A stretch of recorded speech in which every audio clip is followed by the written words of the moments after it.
এই যে এর আবার দুটো বাচ্চা হয়েছে, এই যে বেরোয় না তেমন,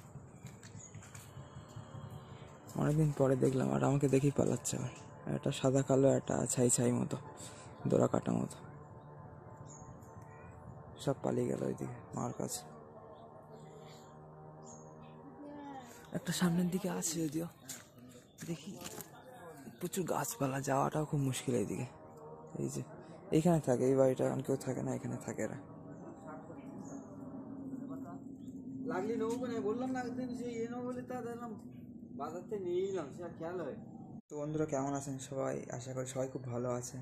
দিন তো ওয়েট করলেনই, আর একটুখানি ওয়েট করুন, তার ফলে আমি খুব শীঘ্রই নতুন ভিডিও নিয়ে আসতে পারবো এবং আপনারা এনজয় করতে পারবেন এবং অনেক কিছু জানতে পারবেন। অবশ্যই জানতেই থাকেন, এই চ্যানেলে অনেক কিছু ইনফরমেটিভ ভিডিও বানানো হয় নর্মাল ব্লগসের সাথে।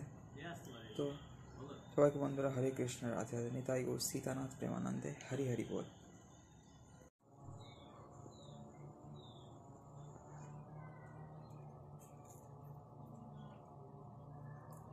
কি দারুণ লাগছে আকাশটা বন্ধুরা, শীতকালের একদম রৌদ্র ঝলমলে পরিবেশ।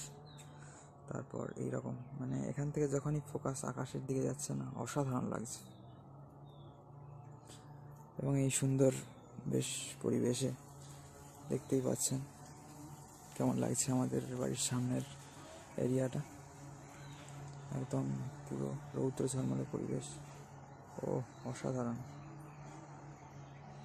আকাশটা অসাধারণ লাগছে আজকে একদম।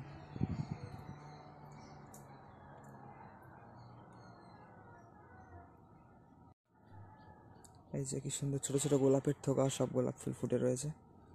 আর এই যে আকাশটা অসাধারণ লাগছে, বিশেষ করে যেটা দেখালাম এই দিকটা, ওয়াও দারুণ লাগছে।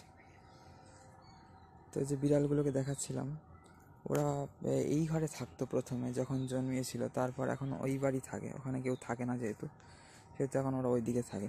এইখান থেকে ঢুকে এরা আশেপাশে থাকতো কোথাও, বাট এখন শিফট করে ওরা ওইখানে চলে গিয়েছে। তো সব কিছুই ওদের ধরতে গেলে, কারণ ওদের নির্দিষ্ট কিছু নেই, সেই জন্য সব কিছুই ওদের। তো বন্ধুরা সবাইকে হরে কৃষ্ণ, রাধে রাধে, নিতাই গৌর সীতানাথ প্রেমানন্দে, হরি হরি বল, রাধে রাধে।